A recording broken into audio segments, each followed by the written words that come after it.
Like a snowplow clearing everything in its path, former President Donald Trump was his own storm in Iowa, claiming every county but one, winning more than 50% of the vote in the Iowa caucuses and scoring with groups like college-educated voters like never before. Now, this is Talking Points on CBS News Minnesota. Good evening and welcome to Talking Points. I'm Esme Murphy. Historic, decisive, remarkable. It's easy to run out of adjectives to describe former President Trump's Iowa caucus win. Even that one county loss was by one vote to Nikki Haley. Trump critics point to the anemic turnout, just 15% of Republican voters.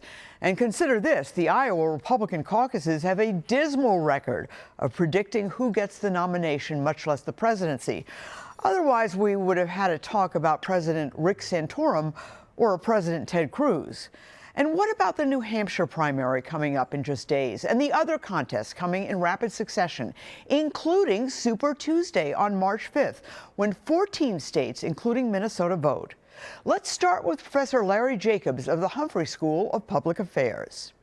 And joining us now is political analyst and Professor Larry Jacobs. Thank you so much for coming on. Good to be with you. How big was Donald Trump's win in Iowa? It was historic. We have never seen the kind of win that Donald Trump had in the Iowa caucuses before. In terms of the counties, in terms of, beating the other candidates, having more than 50%, all of it, is there anything specific that stands out? Well, I think more than 50% is just incredible. We've never seen a candidate even close to that. He won possibly all the counties in Iowa, which means that he was picking up both the very conservative, but also the more moderate Republican counties. Just the scope of the win is extraordinary. It's unprecedented. Let me ask you about the low voter turnout, the lowest apparently since 2000. Is that a knock on this victory? Does that diminish it in any way, or are we blaming it on the weather? Which is a pretty reasonable thing to blame. I think it's important not to overinterpret this win. It's a big win, but it's important to appreciate there was a very low turnout, about 15% of registered Republicans. Also, Iowa does not have a good record in predicting Republican nominations. The last Republican nominee who won Iowa and then went on to take the nomination was George W. Bush. There are a whole lot of Republicans who win Iowa, don't win the nomination. So I think we have a whole lot ahead of us. All right. Otherwise, we'd have maybe President Ted Cruz. Exactly. From 2016, he beat then candidate Trump in 2016. Let's talk about New Hampshire going forward. A poll of polls by Real Clear Politics has Trump ahead by 14 points over Nikki Haley. Some polls have shown her closer.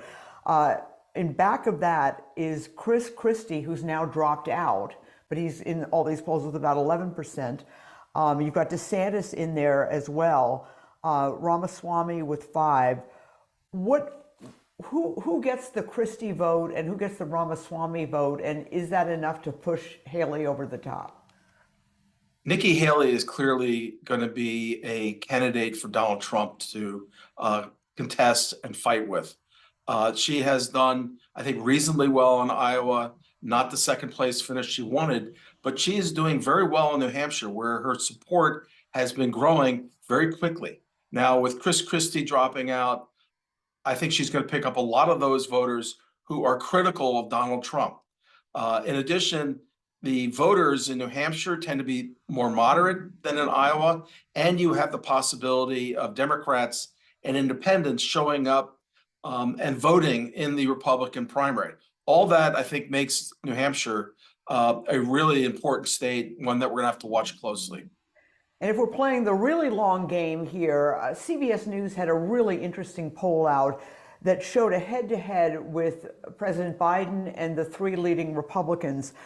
Nikki Haley fared the best against former President Biden, or current President Biden, I should say, by 8 points. DeSantis was up by 3 on Biden, Trump up by 2. What does that tell you? Or is it just one poll, can't take much out of it? There is a serious argument that Nikki Haley is making that Donald Trump is doing well with Republican primary voters, but they don't reflect the country, and that she does better with the country. And as you look forward to the trials and possible conviction of Donald Trump, will he be a strong candidate come November in the general election? Nikki Haley argues she'll be stronger, she can draw more and broader support than Donald Trump, who's clearly going to be struggling in the coming months with legal issues. I know this is your life's work. You've made a lifetime of studying politics. Why is it, in your view, that voters are willing to forgive Donald Trump the transgressions that they would certainly not forgive or even consider a candidate for if for anybody else? What is it? What is that factor? You know, I think Donald Trump has tapped into a deep strain of resentment. It includes folks who feel that their economic situation has declined, that Washington is out of touch with them. They look at the backlash and the legal troubles that Donald Trump is facing as evidence of the fact that he is standing up to the establishment that has hurt them. And he's one of them. He's one of them. Donald Trump He may be a billionaire, but he's one of them. Donald Trump has been really an extraordinary populist who's been able to connect with many Americans in terms of their resentment, their sense that the country and its elites have forgotten about them. Now, whether that's going to hold up in a general election when we get to the full population of voters, that is an open question. But right now, Donald Trump is coming off a historic win in Iowa. And the question is, can he build on that in the coming states? Larry Jacobs, thank you so much for joining us. Good to be with you. Coming up, our political analysts, Republican Amy Koch and Democrat Abou Amara. Joining us right now, Republican analyst Amy Koch. Thank you so much for coming on. Thanks for having me. Where does this huge Trump victory leave Republicans? Yeah, I mean, I think there's not a huge change from what we knew prior, Sunday. We knew that this was going to be a Trump runaway. That's what the polls were showing. Maybe some questions about weather were tamping down expectations, but the weather largely passed. DeSantis needed a second that to go on to New Hampshire to punch his ticket. Even said our ticket got punched to New Hampshire. And he should have been second. He had the governor of Iowa endorsing him, Kim Reynolds. Nikki Haley probably moved up the fastest. She went from single digits to really nipping on DeSantis's heels. And so I think what, the next step is what happens in New Hampshire. Iowa's a largely older, more rural crowd. And no surprise, that was a heavy Trump territory. But if you add DeSantis and Haley up together, it still doesn't equal Trump. He got more than 50% of the vote. I mean, is he beatable? I mean, what's your outlook on New Hampshire? He's, according to the polls there, he's up by 14 points. The average of the polls shows he's up by 14 points on Nikki Haley. I think that if he pulls out a hefty victory in New Hampshire, it's really kind of done, right? I think that if Haley or maybe DeSantis, but I think he's not polling very well, but let's say Nikki Haley manages to pull out a close second, or maybe, even a first, I think that, but a close second, then that the race goes on. I also would say that right after Monday, Vivek Ramaswamy, who didn't have a large vote, right? He has 5 or 6%, but he dropped out and he endorsed Trump. And he's been largely kind of saying, well, if you can't have Trump, have me. And so those numbers could go to the former president as well and give him a boost in New Hampshire that he needs to kind of finalize this deal. I still think in March, the most likely outcome that you and I are talking about is Donald Trump as the Republican nominee. All right. You also have the issue of Chris Christie's votes, which are still in all those polls. They're not going to go to Donald Trump. Do you think Nikki Haley's going to get a lot of them in that average of the polls we talked about? Chris Christie was at 11%. If all those went to Nikki Haley, she'd be awfully close to Donald Trump. Then she's awfully close, and you're moving on to South Carolina, her home state. Does she keep it close there? And then Super Tuesday. That's really the only path that I see. And I still think it's a slim margin, but that's a possibility. That's what people will be watching. What about this? There was a poll that came out by CBS just the past few days that shows in a head-to-head matchup with President Biden of the three leading Republican candidates, the one that does the best is Nikki Haley, beating Biden by 8 points in this one poll. DeSantis beats him by, I believe, 3 points, and Trump beats him by 2 points. What does that say to you? Well, first of all, the Democrats should be very concerned about the weakness of their candidate, Joe Biden, right? The fact that all three contenders are winning. I think it's no surprise that Nikki Haley would be in first, right? She has conservative cred to get the Republicans. I've heard a lot of independents and even some moderate Democrats that have said, hey, if Governor Haley were on the ballot, it'd be a hard person to say no to. And I think for the Democrats, they don't like to talk about this out loud, but they need Trump on the ballot to have a shot with Biden, who is significantly weakened from 4 years ago, based on a lot of factors. They need Trump, and the chaos and the potential litigation and the fraud claims to all be on the ballot this year. And of course, never mind the suburban women that just absolutely turn away in droves from the former President Trump. So that's their path, their strongest path to victory with President Biden on the ballot. All right. Well, thank you so much, Amy Koch. Really appreciate your insights. Thank you. Joining us now, Democratic analyst Abou Amara. Abou, how big was this win by Donald Trump in Iowa? Well, there's no question. It was a dominant performance. I mean, he won in the North, he won in the South, he won in the East, he won in the West, he won in the rural parts, he won in the suburbs. And so it was a dominant performance from a Republican standpoint. I don't think there's any question about that. But to me, dominant almost isn't enough to explain it. I mean, he won 51% of the vote in a crowded field. If you put Nikki Haley and Ron DeSantis together, it still doesn't equal or come close to his total. He won amongst college-educated voters. This appears to be a new Donald Trump. Well, I would temper expectations a bit here. Iowa is uniquely curated to the strengths of Donald Trump. High evangelical population, 2/3 of voters, very evangelical, self-identify as very conservative. And so I think this was very much a fertile ground for Donald Trump to take advantage of, and he did. And then the second piece I'd point to slightly was the weather. Turnout was down to about 110,000. People had thought since 2000, I think. The lowest, and yeah, exactly, since 2000. And so a combination of those two factors, the hardest of hardcore folks who were going to show up no matter what, those folks tended to be Donald Trump voters. And so it was a confluence of those things that Donald Trump ultimately showed. He's still the dominant player in the Republican Party. All right, yes, so he's strong in Iowa, but going forward, doesn't this indicate that Donald Trump has strengths he didn't have in 2016 or 2020? I think it signals that he has a grasp on the Republican Party, the heart, the pulse of the Republican Party in a way maybe he didn't in 2016. I think that's true. There's been a massive consolidation. Folks who were kind of softly with Trump in 2016 are very much now hard with Trump in 2024. And so there's no question there's been a hardening of Trump's support. Going forward to New Hampshire, Vivek Ramaswamy dropped out. Also, Chris Christie dropped out. Chris Christie's votes are not going to go to Donald Trump. Vivek Ramaswamy's probably will. What do you think happens in New Hampshire? Yeah, I think Donald Trump is still the favorite in New Hampshire. It's true that Nikki Haley is a close second in that state. But even if she were to be really close, she would have to rely on independents and Democrats to somehow win the Republican primary. And so I don't think New Hampshire is going to have as much of an impact as folks think. I'm really looking to South Carolina and Super Tuesday as really where this race gets decided.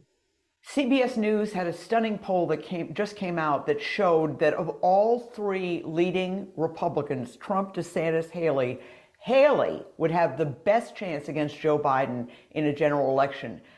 Can she win it? Can she win the nomination? I think it is extremely unlikely. And I think when you dig into that poll, when it says Haley's got the best shot against Biden, I actually think it's a problem for her. And here's why.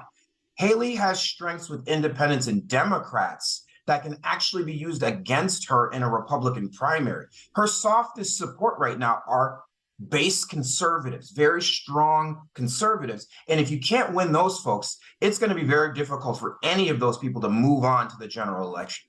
What do you think they're saying at the White House with President Biden's advisors looking at this win, which was so conclusive? I mean, everybody knew he was going to win big, but it was even bigger than projected. Yeah, I think they're saying two things. One, they're saying, okay, this is going to be the contrast. Let's get ready for it on one level. And on the second level, we have got to get serious about the threat that Donald Trump presents. I think any Democrat who assumes that Donald Trump can't win this election, I've got a bridge to sell you somewhere, because Donald Trump very likely, he's going to be the nominee and has a very reasonable chance of becoming the president again. And so those Democrats, you reap what you sow on some level, draw the contrast, be ready, but also understand this is not going to be a cakewalk in the November election. Abou Amara, thank you so much. We'll be following up with you throughout this election season. Thanks so much, Esme. The day after winning Iowa, the former president was back in court for the damages phase in the E. Jean Carroll defamation trial. Up next, constitutional law professor David Schultz on how Trump's legal problems appear to have actually helped him, not just politically, but with cash flow problems too. Joining us right now, Professor David Schultz, constitutional law professor as well. Thank you so much for coming on. My pleasure, Esme. Thank you for having me. All right. How big was that win by Donald Trump? It was an enormous win for him. It's one of the largest wins ever in the Iowa caucuses history. And he had more than a 2-to-1 lead over the next closest person in terms of Governor DeSantis. So no matter how you interpret it, a big win for him. And I'll also say a big loss for both Haley and DeSantis, because they were hoping to start to slow down Donald Trump. There's no indication that the Iowa caucuses slowed Trump down at all. A lot of hubbub about who was in second, and it was Ron DeSantis, but does it really matter when it's that big a margin? It doesn't matter. And in fact, in the world of politics, where oftentimes perception is more important than reality, he's got a problem here. The best estimates are that Governor DeSantis spent around $80 million in Iowa, advertising and everything, and he was making Iowa the place that he was going to take on Trump. Largely, he didn't succeed. And so, to a large extent here, DeSantis's campaign is probably going to start grinding to a halt at this point. And at the same time, many people were thinking this is the start of Governor Haley's move, Ambassador Haley's move, and she came in third. So for both of them, it does not look very good going into New Hampshire. Let's look at the legal issues. Once again, the day after this historic victory, he's in court for the damages phase of the E. Jean Carroll defamation suit. Looks like it's going to be this way throughout. Is there any indication that these legal issues, which are enormous, are dragging him down? They're not dragging him down within the Republican race for the nomination, and in fact, they're helping him. It seems that as every legal controversy emerges, it really helps him in terms of how he's been able to use these court appearances as almost like campaign stops. Additionally, what's I think is becoming interesting here is that as he is also using these legal problems as a fundraising tool to raise money, his effort to tie the court cases to his campaign potentially allows him to use money that he raises from his campaign to cover these court costs. So there's a lot of just interesting things going on here right now in terms of how he's really using his legal troubles to a significant advantage for himself, at least during the primary season. You've really brought up such an important point here, and because I read into this, and if it's PAC money, as I understand it, and you can help me, as I understand it, if it's PAC money, he can use it to pay his legal expenses, and the estimate is well in excess of $30 million for, I think, just the last year. Is that what it is? If it's PAC money, you can use it for legal expenses? Yes. And if you could show that these are expenses that are being made because of the campaign. Now, normally you could argue and say a defamation suit is not at all tied into a political campaign. But if you start to think about how he's making these arguments or wants to argue that all this is politically motivated all of this was an effort to sabotage his campaign. He's creating the conditions, or at least a good faith argument, to say he should be able to convert PAC money over into being able to pay for these necessary legal expenses that he's incurring because he's running for office. And in the end, money does count both in terms of political campaigns and certainly in legal expenses. Professor David Schultz, thank you so much. My pleasure. Thank you, Esme. Next week's Talking Points will have a complete look at the New Hampshire primary results, and we'll continue to keep you updated on the contests coming up in the next few weeks, including Super Tuesday, when Minnesota votes on March 5th. A reminder, early primary voting in Minnesota starts January 19th. Well, that does it for this edition of Talking Points. Please email me with any suggestions or comments at esme@wcco.com. The show streams every Wednesday and Thursday night at 6:30 and 9:30 on CBS News Minnesota. On Friday night, the show will be posted to YouTube for on-demand viewing. Thanks so much for watching. I'm Esme Murphy, WCCO News.